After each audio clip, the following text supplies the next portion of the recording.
Thank you guys for being here tonight. Our topic is the masculine and feminine union of the brain and how we can free our mind. So, I wanted to start out just by going ahead and talking about the brain. We all have one. We all know where it's located. Those are the easy things.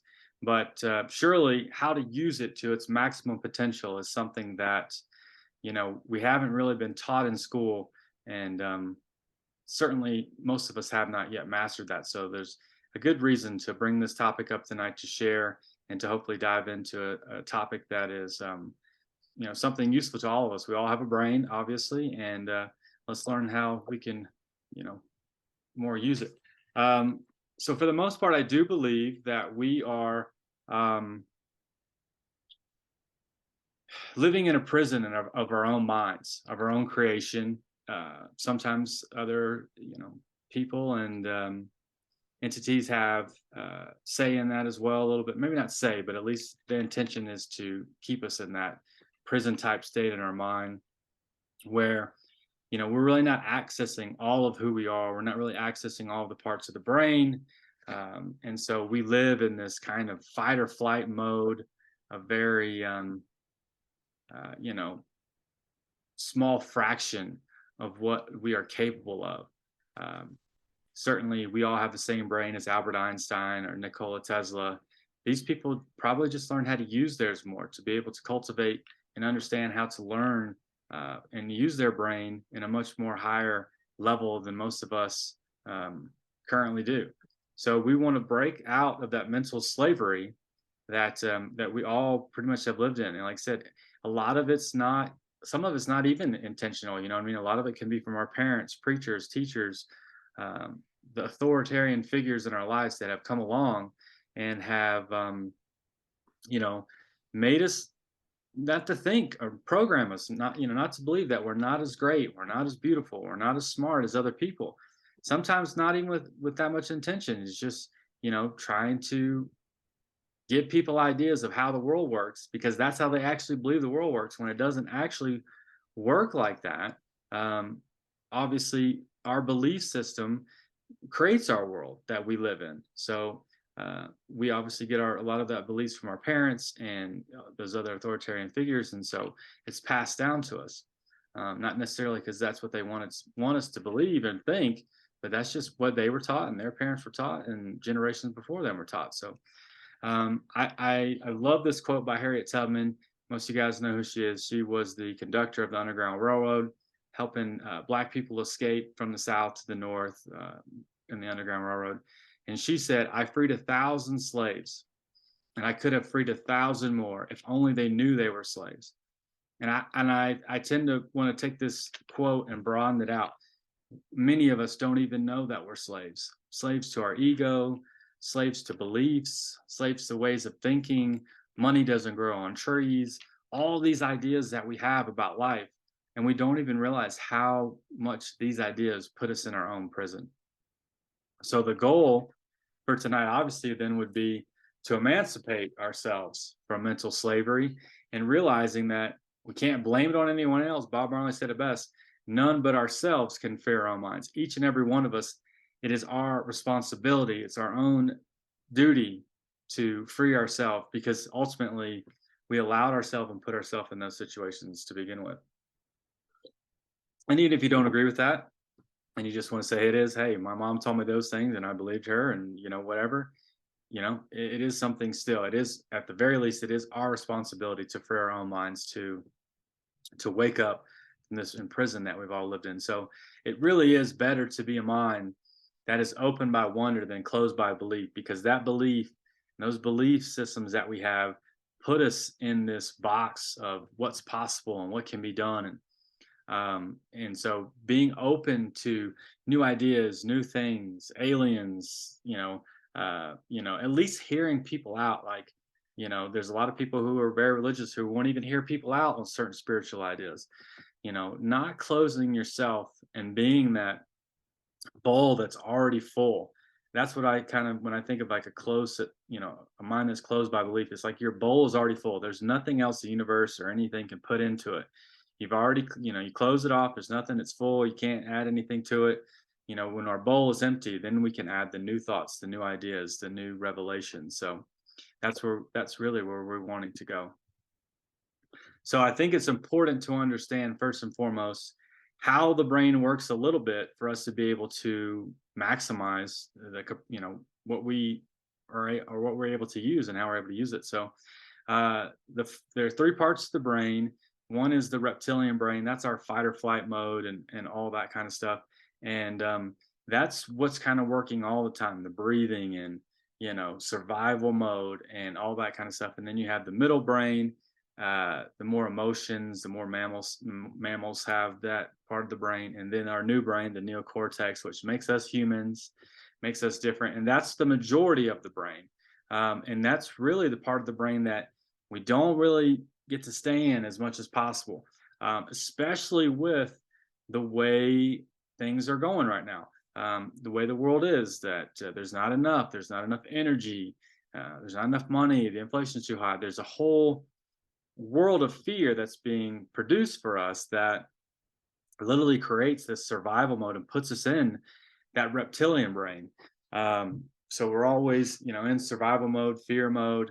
I have to make sure I have enough for me or my family, and so we're constantly kind of just in that mode, as opposed to the mammal brain that I said earlier, our emotions, seeking pleasure, avoiding pain.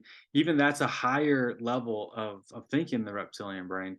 But ultimately, we want to be in that neocortex, the logic and thinking. You can kind of contribute it to a way of thinking as, if I was to get in an argument with you and we were yelling at each other, we're very mad. We're definitely in that reptilian survival. My ideas got to survive. And eventually, when we stop arguing after we've said some nasty things to each other, when you go and you sit down and you are relaxed finally, you've taken some deep breaths, eventually, maybe hours later, maybe days later, sometimes it's a long time later, if you live in that fear mode for a long time, your ego's really really intact and you have to be right. But eventually, if you dwell on the subject enough and relax and take some breaths, then your mind starts to turn back on. You're like, oh man, that logic and thinking of, I should not have said that, I shouldn't have thrown that punch, that really wasn't wrong, that really was wrong, it wasn't the best way to go about something, and I really should go back and apologize. That is the neocortex really turning on and saying, okay, that's not really what I'm about, and that's not really the best way to do things. And so, I probably should go back and apologize and change, at least go tell someone I'm sorry for what I said, and hopefully try to change what, can't change what happened, but at least acknowledge, your part in it. So again, we want to rise above that lizard, the reptilian brain that's always on the fight or flight mode, move into our neocortex, our imagination, our consciousness, reasoning. That's where the higher learning, logic, rationale is. That's where the good stuff is. It's really the 90% of the brain or so that is so vital for new understandings, new growth, awakening, and consciousness. And so oftentimes I think about, when I think about overcoming the reptilian brain, I think about the knights overcoming the dragons and slaying the dragons. And each one of us is our own hero, in our quest of our life. And we have to slay our own dragons. We have to overcome our own obstacles. And to me, it's kind of like an archetype in a way, that you are overcoming your own dragons. You're slaying your own dragons, slaying their own reptilian part of the brain, and overcoming it. And so here's a great saying that I love from Bill Hicks. He says, folks, it's time to evolve. That's why we're troubled. You know why our institutions are failing us, the church, the state, everything's failing? It's because they're no longer relevant. We're supposed to keep evolving. Evolution did not end with us growing opposable thumbs. You do know that, right? There's another 90% of our brains that we have to eliminate. And he's totally right. Like, there is a lot more to evolution than what we believe. I think there's a whole lot more. And it's not just about the physical body changing. It's about our brain literally changing and growing and evolving, us having more understanding, living in civilizations that are much higher, much more empathetic, much more compassion than the ones that we currently live in today. I think that's imperative to at least open up to that understanding that is possible, that there is a whole lot more for us to to see and to understand. And Albert Einstein said, education. Oh, here's Morgan. We're going to let him on real quick. Albert Einstein said, education is not the learning of facts, it's rather the training of the mind to think. I think this is incredibly intelligent. And take a second for yourself to really understand what he's saying here. Going to school and learning the facts and learning, what to take a test and to respond to all those things that we learned and regurgitate all the information. Those are the people that we consider to be super intelligent, the ones who got the A's, the hundreds, the high scores on regurgitating information, but rather not thinking of intelligence and education like that, but thinking about how do we train the mind to think? What is the actual best way for us to grow, for us to learn? It's not really, honestly, for us to just regurgitate information and to be stressed out when we're taking those tests. When we stress out, we're literally turning that neocortex off. We're turning those higher parts of the brain off, and we're living down in a much more stressed, more that reptilian type of brain. So we're living in that fear. We're living in that survival mode. Like, I'm trying to take a test. Really, the best thing to do is read the books that you enjoy, learn the things you want to learn about, and there really is no necessary need to learn certain things all at once, and certainly any progressive way to learn them in a certain order. You should learn anything the way you want to, in any order you want to, whatever suits you best. So there are lots of other ways for us to learn and to learn how to train our minds how to think. So Neil Tyson said, knowing how to think empowers you far beyond those who only know what to think. Again, kind of the same thing, very similar. Knowing how to think, knowing how to learn, knowing how to use your brain that you have been gifted so that you are able to maximize capacity, you maximize thoughts and understanding, and instead of what just someone else was told to think and what to believe. So again, so if we want to maximize the brain, we want to be able to use as much as possible. Number one, meditation is first and foremost a huge thing for us to do regularly, to get good at, to practice, because when the ego is lost, limit is lost. You become infinite, kind, and beautiful. When the ego is no longer, not that you'll never have an ego probably, but I think at some point, like, you can get past that of me and mine and what, doing things because it's better just for me. And you're really separate in that way. Like, I'm in the universe, as opposed to when you do meditate, when you do calm down and take those breaths. And to me, meditation isn't about gaining anything at all. Really, more so than anything, it's letting go of the barriers, the walls that we put up that keep us from our own enlightenment, that keep us from being one with the universe. The most incredible experiences that I've had through meditation have been just that. When I was just imagining myself, being like a wave of light or a sound frequency, just vibrating in the universe and becoming one with all. That's when I was able to realize, like, Jacob Cox was just an experience. I was much more than all that. And, I was limitless. I was infinite. And so it was much easier to realize, like, every single person was me. To be kind to everyone, being kind to other people is being kind to yourself, loving other people is loving yourself. And so it was super important to do those things to come to that conclusion. I think another huge thing to maximize brain capacity would be yoga and breath work. Again, as we take in more oxygen, and we breathe deep, that oxygen is filling up in the brain and just allowing us to think so much better. Normally, when we're in that fear-based mode, you're breathing very shallow, very quickly, as opposed, and so your body's in that fear-based state. When we are able to sit and contemplate, to relax, to do that deep breath work, when that oxygen is really filling up in your body, your blood cells are taking it in, your brain's taking it in, you're able to really maximize and feel safe. You can feel safe because if I'm able to breathe deeply, I'm not running around, I'm not worried about something getting me. So breath work, high levels of oxygen, continuously doing it every day is going to put you in a level and a state much higher than normally if you didn't practice it. So it is imperative, again, oxygen to the brain is essential to expanding and being able to become more aware.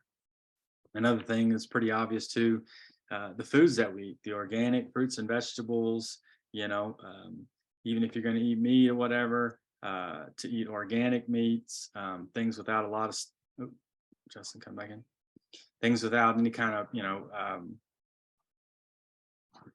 chemicals or things in them.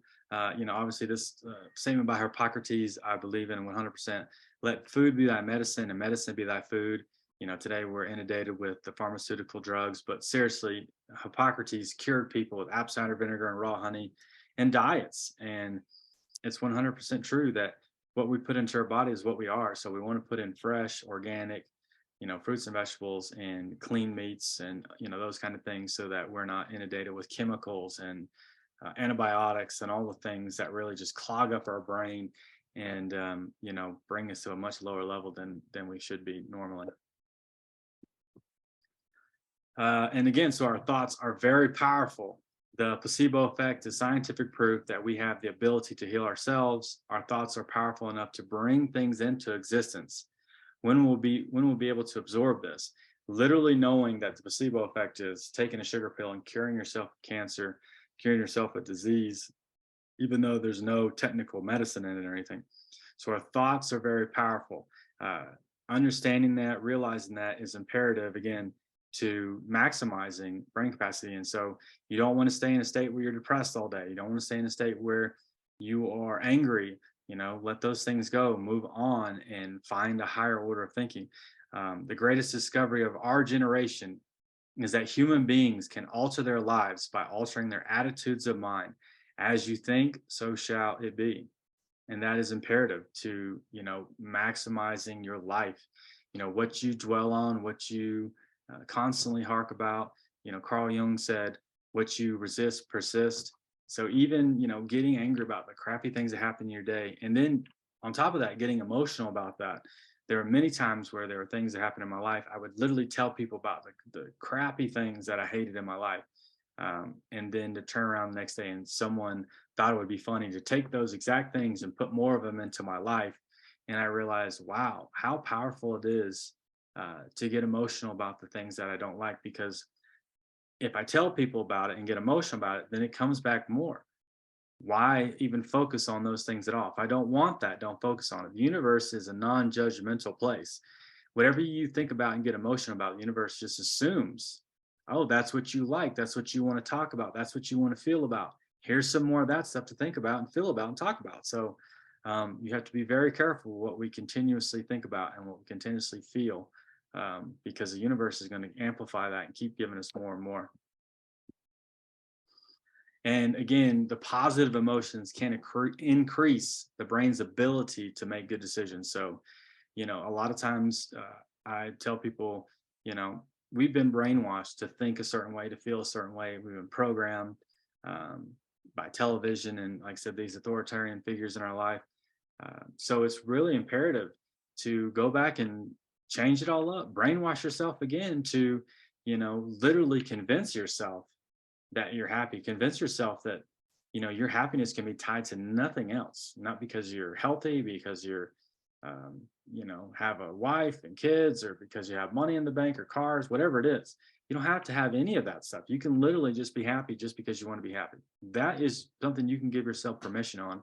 And I think that's really important to realize, like, I can be happy no matter what the consequences are, no matter where I'm at, no matter what's happening in my life. There's something good to focus on. And I believe when we start to focus on that, especially from the moment we wake up to the moment we go to bed, things we're grateful for, that we love, then we can continue to find those things in our life over and over again. If we start to get more emotional about the gratitude that we have, about the things that we have, the universe will, eventually we can turn it all around and brainwash ourselves and have those experiences come to us, just like some of these negative experiences have been coming to many of us. So this is how we illuminate our brains. These examples, and there are others for sure. These are some of the important ones I felt were important to share with you guys. But this is how we illuminate the brains. This is how we are able to maximize capacity, that we're able to really dwell and live in that higher neocortex that's been given to us, that's above the animals, above the reptiles. And with this illumination, this is, basically we're on the way to enlightenment here. We're literally able to use more of our brain and access more of our brain than we ever have before. And listening to these saints and mystics and sages and stuff, and how they're able to maximize it, listening now and watching scientists put monks and stuff into those brain scanners and watch their brains light up like Christmas trees as these guys literally think about nothing and do nothing, and they just sit there and meditate, and their brains light up and they're more active than they are during any other time. Even sometimes more than when they're sleeping, their brains can be more active through meditation. So it's all possible. And so one of the things I think is super important is realizing, as we're able to use this brain, as we're able to start to maximize uh, the ability to use it, realizing that even our thoughts necessarily might not even be our own. Tesla said there was a core from which all things permeated from, that he had not penetrated the core himself, but that he realized that everything came from that core. And so literally a lot of our ideas and things that we think are literally streaming from the universe. And we are nothing but radio signal receivers to certain ideas. So as we're in a lower vibration, lower frequency, we're constantly grabbing on to lower vibration thoughts and feelings and emotions. And if we can get out of that and start to concentrate on those higher vibrational frequencies, we can take in the more positive, more beneficial, more growing, and more knowledge, and retaining more of that information over some of that lower stuff. So again, this is what we want to do. We are wanting to, enlighten ourselves. We're wanting to step above the junk and the trash and the garbage and stuff that we're constantly, many of us are seeing in our lives, the things that don't work for us, that don't serve us anymore, into a higher vibrational state of knowledge and wisdom. We've all read many books about these people who obviously attained higher states of wisdom and understanding, healing, knowledge, information, and many people followed many of these people. And so I think now we've come into an age of understanding these things more. All the books, even though they're written in different languages, we can all read them all through the internet. We can see that these stories about these people are very, very similar. Their lives are incredibly similar, and it seems to be something that we can imitate, that we really can get to the same level as many of these people. And literally all of them said, you can do all the same things I'm doing, greater things. We just have to have the belief that we can do it. And I think so once we've risen above this reptilian brain, once we're able to inhabit more of a neocortex, and then we come to another part of the brain where we realize that we have two hemispheres. We have a right and a left. And each one of these hemispheres is responsible for different things. The right brain is a more creative and imagination, and intuition, insight, holistic thought, while our left brain seems to be more science and math, numbers, logic, and analytical thought.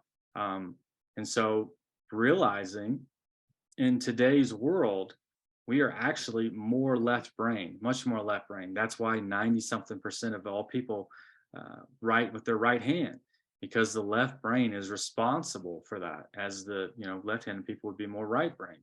And so realizing that someone like Leonardo da Vinci, he was ambidextrous and could write with both hands. He was able to use both his right and left brain.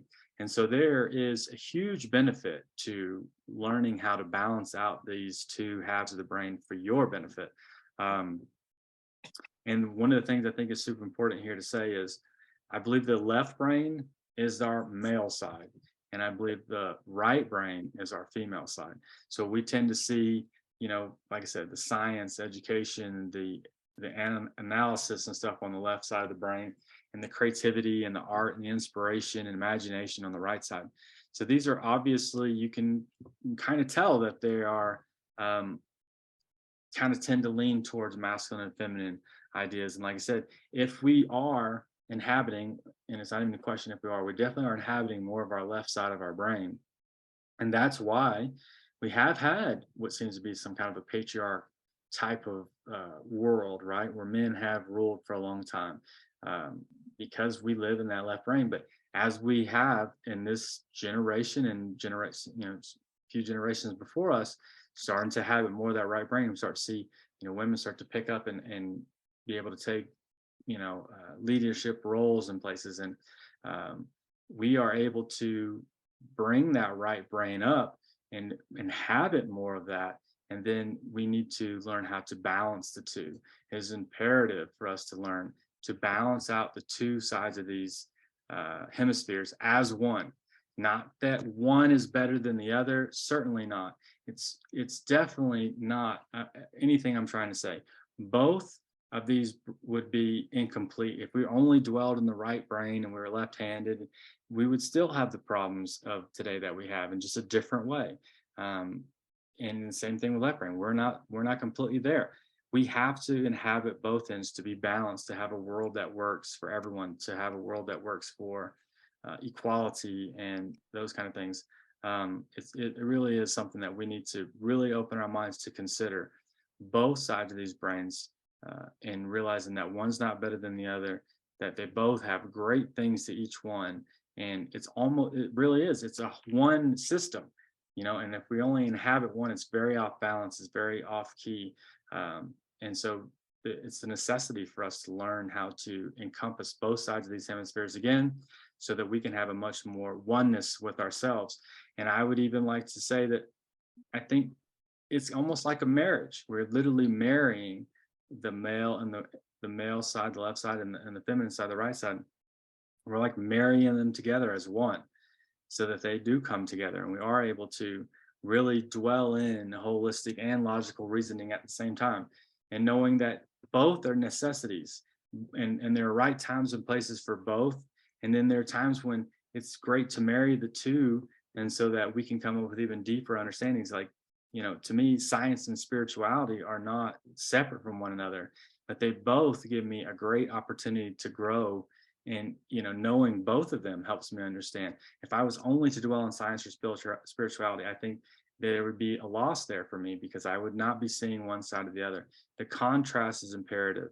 And you know turning that duality into oneness is a necessity, I believe, for us to completely be able to just be one with ourselves, to have a much more deeper understanding of the nature that we are, how to really use that to our greatest benefit. So again, like I said, the masculine and feminine, marrying them together, that you are you are a soul encompassing one body, yes, but to me, and how I believe things have happened is we reincarnate over and over again. I believe my last several lives have been masculine, because I've done the feminine for a long time, was able to build that up really high. And even in my life now, I'm a caretaker, and the things that I enjoy and people I like to have as a young kid, conversation I like to have seem to really dwell into the feminine. As I've gotten older, become a father, learn to bask in my own divine masculine, I'm able to really pull that out for myself and really pump that up, if you will.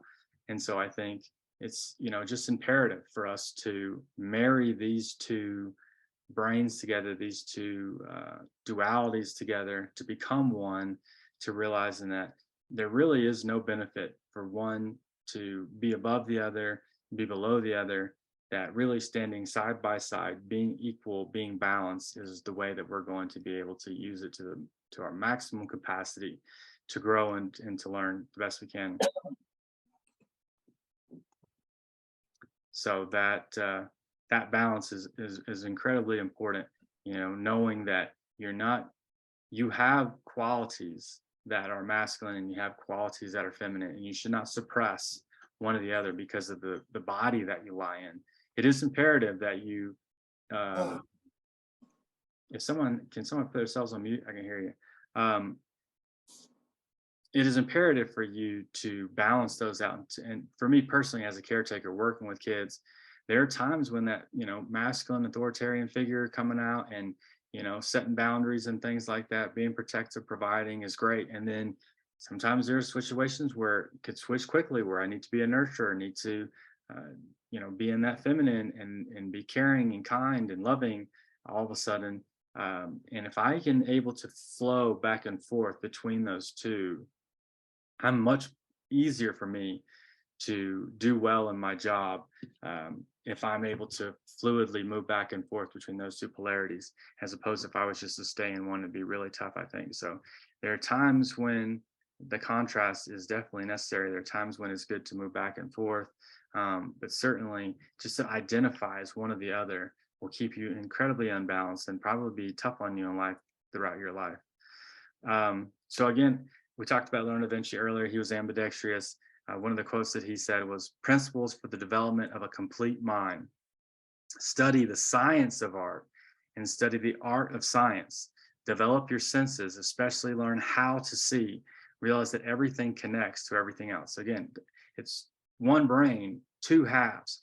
And him saying, study the science of art, science being the left brain, art being the right, studying the art of science. He's literally saying, you know, masculine and feminine, study the art of the science of the art, you know, realize that these two halves are incredibly important to realizing both and understanding both.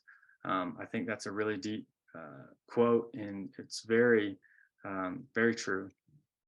So this is all about, once we're able to get out of the reptilian brain, we're able to balance the divine masculine and feminine parts of hemispheres of the brain. We're literally able to free our minds. We can actually use it.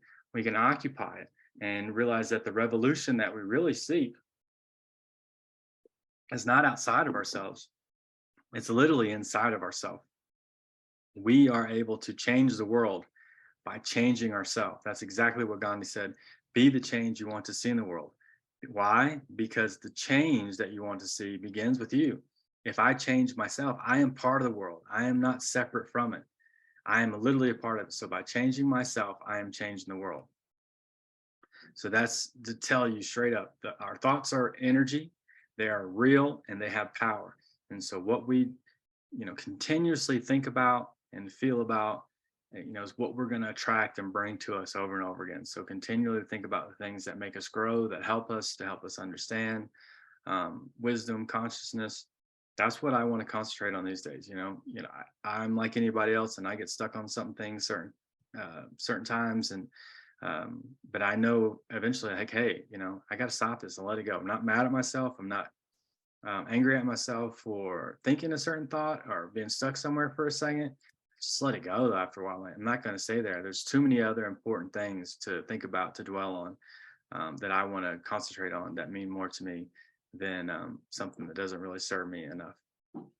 So we literally can brainwash ourselves to think about things differently, to change our thinking. Because if we don't, we're going to continue to recycle experiences that happen to us over and over again. Talking to my roommate the other day, is if we don't change ourselves, we're constantly find the same person to date, the same job to go to, the same circumstance, the same events. You will constantly find the similar situations over and over again. And it all has to do with how we're thinking. I'm going to go somewhere and it's probably going to suck. It's not going to be fun. Or if I go to this restaurant, they're probably going to get my order wrong. Yeah, they probably are. But I've been to a restaurant and had a perfect meal, had a perfect time, where someone else didn't get a meal in time. It was cold. And I've been with somebody, I've been with people who I've gone out to multiple meals with or something, multiple events, and they continue to have the same experiences while I continue to have a great experience. And it's like, we're going to the same place, the same restaurant, same waiter. How do you continuously have cold food? How do you continuously have your order messed up? Or how do you continuously have, order something that's not on the menu? It has to be something to do with your thinking at the end of the day. It just can't be a coincidence over and over and over again. It only is a coincidence as long as you don't realize what's going on. So having to change your thoughts, it will change your world. That's all we really need to do, is change the way we think, to brainwash ourselves and program ourselves a whole new way of thinking. If we've been able to be mad and upset and depressed for a long time, then damn, why not at least try? Why not even give it a shot to at least brainwash ourselves and program ourselves to think in a different way? One that the universe is actually, working out for me. I'm always at the right place at the right time. I'm always learning a lesson that I need to learn, whatever it is. But start to at least realize that the universe is something that's happening for you, not necessarily something that's happening to you. And as we start to do this, literally the cells that fire together wire together, that we can literally change our brains by the way we think. So as we have different ways of thinking and thinking about things that are always happening to me, when it rains it pours, your synapses and everything in your brain are wiring together for more of that to continuously happen. Hey, you've made it that way, so it is, and you're going to continuously get more of that. And so, what are the thoughts that we're firing wiring today? Is it ones of things that are frustrating and angry and making you mad and upset, or is it something that, hey, this is a beneficial life? I'm always at the right place. I'm getting out every day something more. Because literally, I'll tell you for myself personally, I've had an experience where I have felt my synapses fire and wire together in my brain. I 100% can attest to this. I definitely at the time was taking large amounts of monatomic gold, which that was something I felt at the end of the day was kind of like gold plating my synapses, and it felt like they were wiring together in my brain. It's a weird thing to say, but that's what it felt like. And it felt like information was just flowing through my brain at a much higher space and a much higher frequency than it was before that. And like I said, I was taking lots of powder and liquid monatomic gold and other monatomic elements, which I feel like um, is really alchemy, that they were turning base metals into gold, but it's turning yourself into a golden like state. And you can kind of, I don't know if cheats the word or whatever, but literally by taking monatomic elements and monatomic gold, you are kind of cheating the process a little bit, and you are gold plating your synapses to fire and wire different ways. And I literally felt that in my own brain, feeling my synapses wire together and feeling information once I started taking this gold and started meditating and really changing my life in a big way. I, felt these things happen to me, and it was incredible. I was just like, didn't know these things like I know it today, but I knew what the feeling was inside of my brain when these things were happening to me. And it was just like, I feel like things are wiring differently. Things are changing in my brain, literally different than it was, just a couple weeks or a couple months before. And that, when it happened and it seemed that the structure of my brain and the wiring changed, it's like I feel like it probably could go back if I just didn't do the work and everything else. But to me, that was it. Once it changed, it changed. And it was just like uh, every day, every week, every month, and every year, it just become more fine tuned, and more um, conducive to that state of being and the things that worked out for me. And so much so that I was able to pack up everything that I owned, sold, and gave away everything I had, except for what fit in a car, and drive to Colorado to work with kids. Because I knew deep down that's what I needed to do to evolve, to grow, to change. And I heard the call on it and loud and clear, and I knew that what I was going to get out of it was worth more than gold or money or stuff. And so I literally gave TVs and stuff away to people because I realized, like, um, consciousness, awareness, love, compassion, these things that I hadn't had very much of in the past is what I really wanted out of life, not necessarily things and cars and stuff. Um, those things didn't satisfy me and left me miserable at the end of the day. So learning how these things work, how to fire your neurons together so that new ways of thinking are available to you. And, it's funny, like we don't even know what we don't know, like there's so much more out there. Most of us know just a small fraction of what is available from the universe. Like, but there's so much more to learn, to grow, to evolve. And, it's just nothing. We learned nothing in school, elementary school, middle school, high school, and even college. I was in college for 8 years for a 4-year degree, and I walked out the door not feeling any more empowered, any more intelligent, any more worthy um, from having gone to school that long and having a diploma. But when I was able to get out of school and do my own research, read my own books, not be stressed out about taking tests, but just learning things to learn things. Taking monotonic goal because I thought it was something that would help me. Meditating because I thought it was something to help me. Um, you know, all those things were much, much, much more valuable overall as a human being at the end of the day as part of my education than anything I learned in school, and I understand there's socializing and things like that, and there some basic math and stuff, but I mean, what is it, 20 years or so later? I mean, it's just nearly 20 years. It's not worth it. There was nothing, uh, not much stuff that was really just needed. It was a necessity. But learning after I got out of school, when I was able to learn what I wanted to learn and read what I wanted to learn, that became the necessity. And that came along with, you know, spiritual, uh, spiritual events that happened that completely changed my life when I followed what I loved and what I thought what I needed to learn. So incredible information here I'm sharing with you guys that literally our synapses can fire differently and wire together as we think about different things and concentrate on different things, and concentrate on different ideas and different ways of being and thinking. And, just in one example, changing the way you think about money. One idea people have about money is that money doesn't grow on trees or money's the root of all evil. And that's definitely something I had when I was younger. But as I grew older, I was like, I'm willing to change my ideas about a lot of things. So I was willing to listen to other people and authors and people who wrote books about different ways to think about money. And one of the things that really changed my life is like money is energy. It's like anything else. You can do whatever you want to with it. You can use it for bad, you can use it for good. You can buy drugs with it, you can help people out, you can buy a house. There's a lot of things to do with it. Not necessarily it in itself is evil, but you can do whatever you want to with it. And you can have too much money, like you'd have too much mayonnaise. I mean, there's no real threshold where it has to be bad or good, but just for yourself. And so I realized like I can do good with it. It's energy as anything else, and it doesn't have to be negative. It doesn't have to be evil. It doesn't have to be limited. Certainly, they print money up all the time, and throw numbers at people all the time. So there's no reason why I can't have enough stuff for me to be successful, to me to have a nice home to live in, to have my family live with me.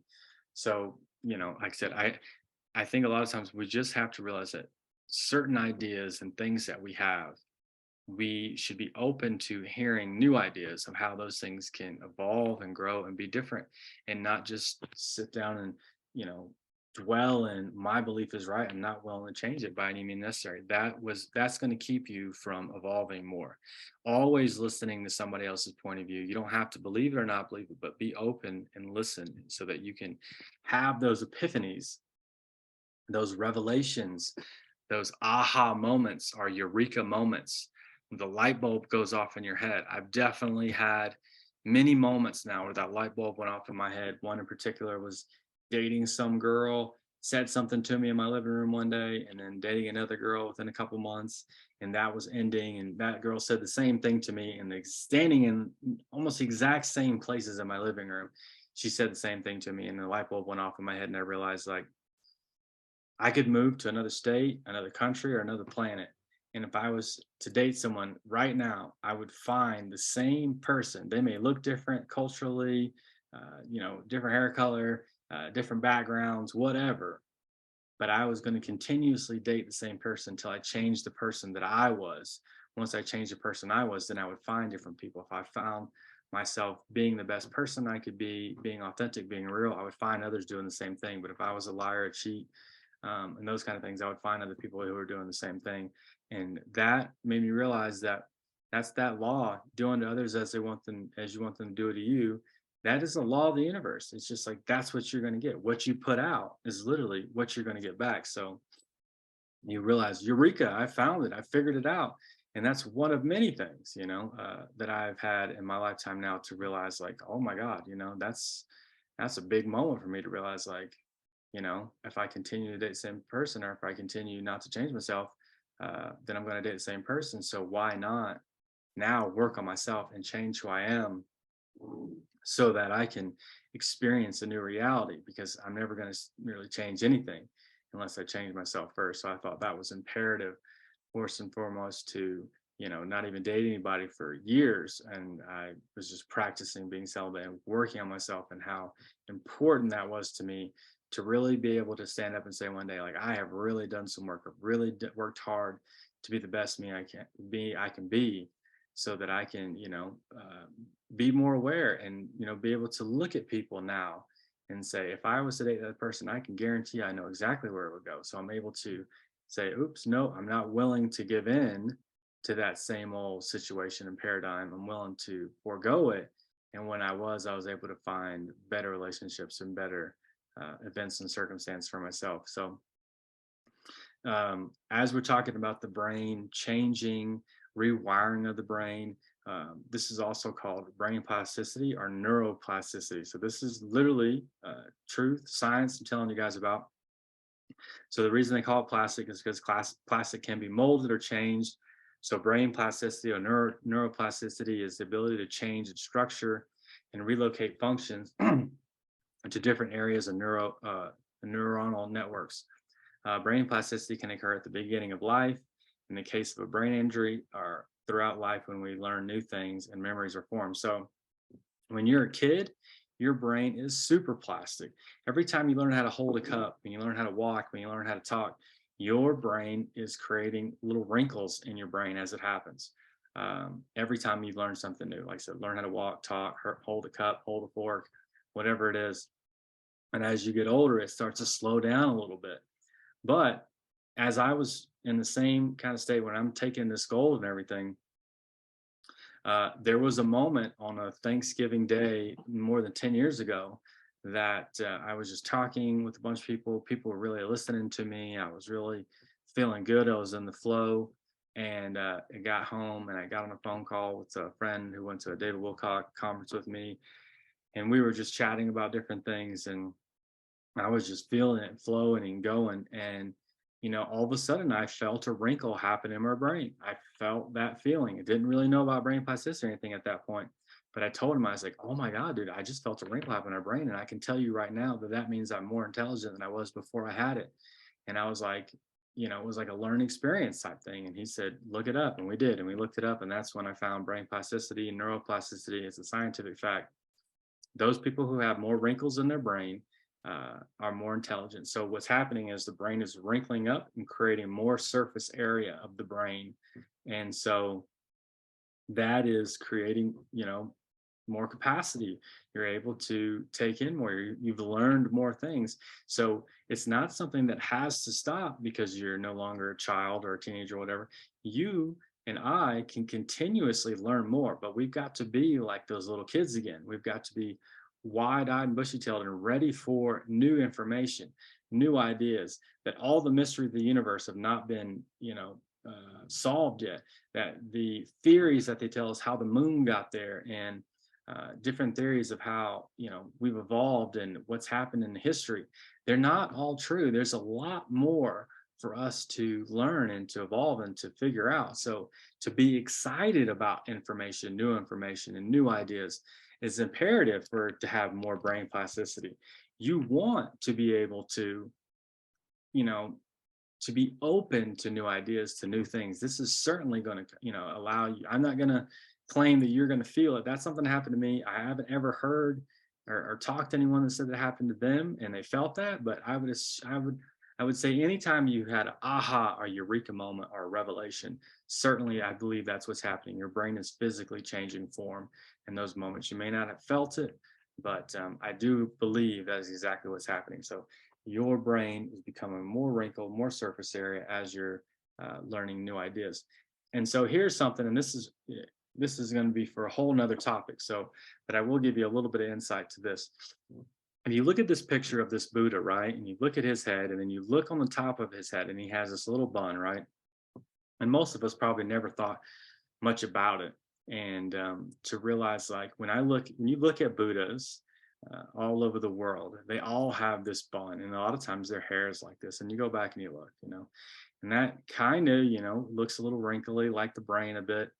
I am going to go out and tell you one of the revelations that I had when my brain plasticity kicked up, when I was taking lots of gold, when I'm doing my work, my meditation was, I looked at a Buddha one time and I was like, there's something to his head. And I just like stared at it and stared at it and stared at it.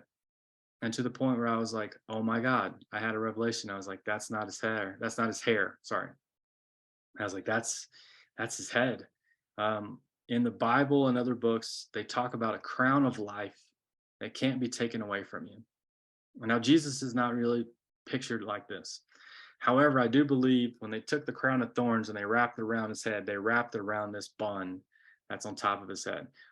I believe this is where you have the baby's soft spot, and they call it the what? The crown, the crown of your head, right? I believe that when your brain is super plastic, when you're in this childlike state and you're constantly creating more surface area, more brain plasticity, you are popping up surface area, boom, boom, boom, boom, boom, and to the point where there's probably, a point, a 40 days in the wilderness type of event where a person goes through literally a physical change of the body. There is a quote in the Bible where Jesus said, "You can add a cubit to your stature by adding thought." So he's saying you can add, height to yourself by thinking. And I think intuitively we know when we think about this, we think about the TV shows that we see, and usually tend to be bad guys, but people with the big brains and stuff and the big heads having more thoughts and more ideas. I believe that our crown of our head can become soft again like a baby, and our brain plasticity can be pumped up into a moment of, the Bible says you can change in the twinkling of an eye, and you could literally have this evolutionary enlightenment process happens in an instance, and where these people's brains are literally are become larger. Their capacity becomes much more than it was before, and that they literally looked different. And again, this is a whole nother topic, but that's why I believe when we look at magicians' heads and stuff like that, our magicians, they're wearing these pointy hats. Witches are wearing these pointy hats. We look at Akhenaten and his family, Nefertiti, they're all wearing elongated hats to cover up their elongated skulls, because often it doesn't work out too well for those kind of people. So they have to hide themselves under those hats. I do believe this is something you will see some very enlightened people here in the near future will be able to see this again, because this is not something that just happened to them. This is something that's evolutionary right to every single human on the planet. And this is a whole talk that I will do probably in a couple weeks. So this is it. We're talking about real enlightenment here, right? We're talking about the real science of spirituality. We're mixing science and spirituality. We're mixing our left and our right brains together right now to encompass that full scale of enlightenment that is available, that is our divine right for each and every single one of us. It's not just for Jesus or Buddha or Krishna or Muhammad or Allah or anybody. It's for every single one of us to realize this and to wake up to our fullest potential. So let's get to it. I am trying to free your mind, but I can only show you the door. You're the one that has to walk through it, each and every single one of you. It is your destiny, but it is not going to be easy. We all have to do it. It's a little bit scary what's on the other side of that veil, knowing how powerful you are. Most of us have been so afraid of how powerful we are. We've hidden behind, little jobs and little old me, and I'm not capable of that. Certainly, I know I have hid it behind a bar in Atlanta for a long time before I realized my potential and how much I was capable of, and to give away everything to move to Colorado to work with kids, to completely change my life and to evolve, wasn't something that was, my brain actually even thought that that was crazy, that that would even work out. But I knew that that was the calling. And so sometimes it is a little tough, it's a little crazy, but we have to believe 100% that you're capable. As much as anybody else has ever done it, you have as much capability in you to do the same, to grow. And I think behind that veil is, some incredibly good things. Your psychic power, your psychic abilities. Once we're able to, not stay in that reptilian brain, we can balance out our masculine and feminine and realize how powerful our thoughts are, and go beyond even that to realize like we have psychic capabilities and powers, and can we use these psychic powers to our advantage to evolve, to not have to use the technologies and stuff that we use today. How what does an evolved, enlightened planet look like? Is it full of satellites? Is it full of computers and uh, phones, or is it people who learn how to live on this planet in a much more harmonious way with Mother Earth, with Father Son, to be able to maximize the capacity of their heart space, their spirituality, their soul, who they really are. I think an enlightened world probably looks a lot different than one with a lot of computers and phones and technologies, because in the end of the day, most of them are all relevant. We can develop psychic abilities that are far beyond what many of us have probably ever been told or even thought are possible. Um, Accessing psychic abilities, um, higher states of consciousness and awareness through meditation, through our daily routine, through uh, just our daily day, like what we're able to do, what we're able to dig into, what we're able to access, the answers that we're looking for, all of those things. There's much more than we possibly can imagine, what we can be connected to. So being able to literally uh, dig down deep, to go through the veil into our into our subconscious, into our soul, and realize, like, who are we really and what are we capable of? And what did we come here to do?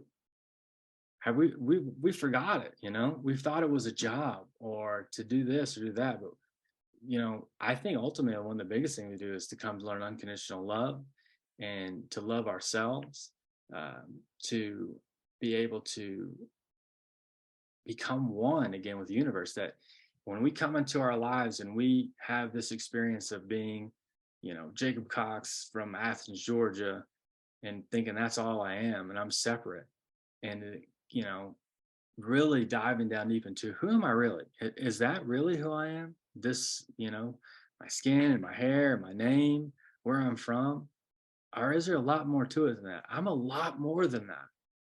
I'm the soul inside, and that soul is the same thing that you are, and everybody else is. So literally, I'm the same thing as everybody else.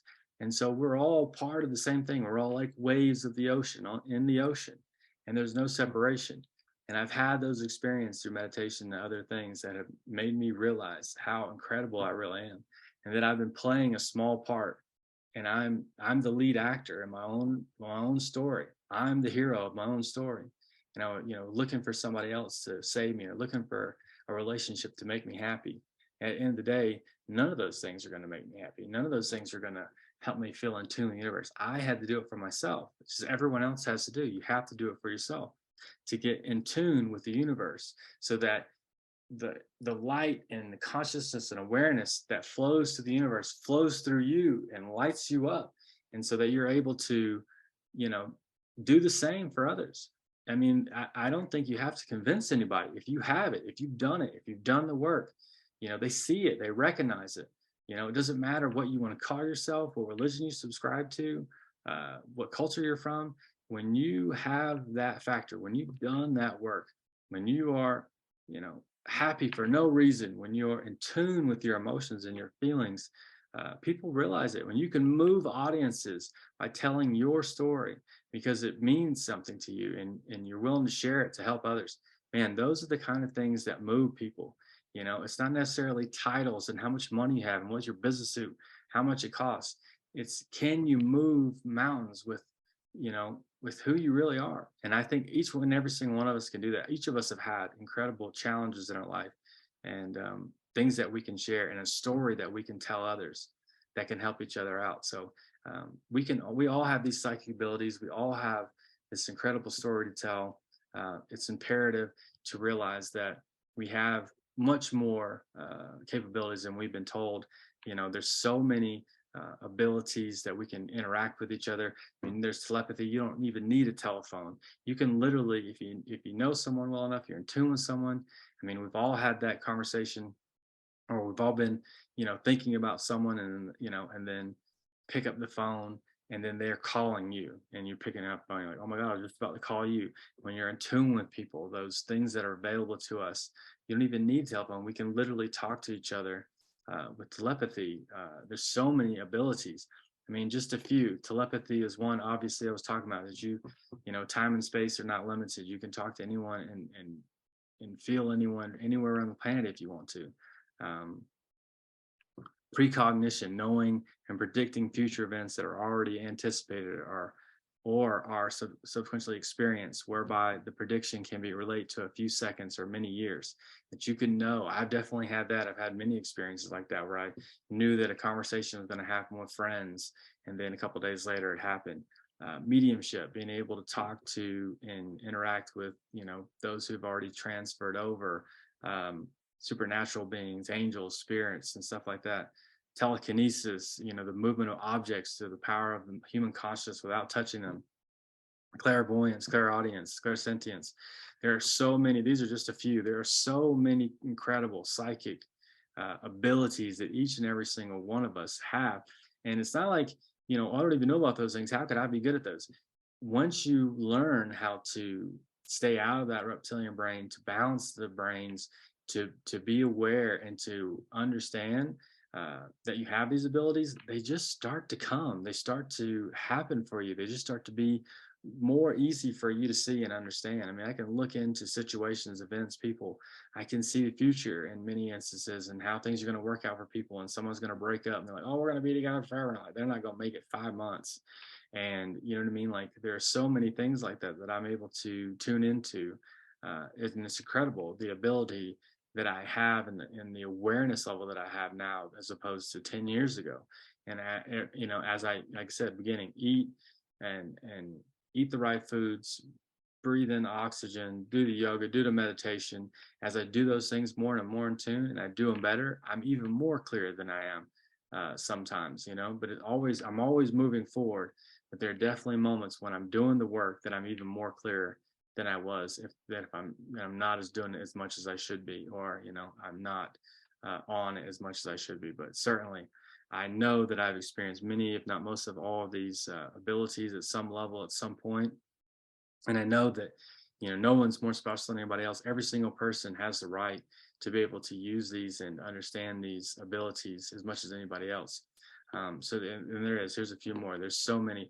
Dream analysis is one that I definitely have heard people's dreams, and like instantly it's like something comes to me and I'm like, someone will tell me a dream and I say, oh, does this feel like this? And I'm like, oh my God, that's exactly what it was.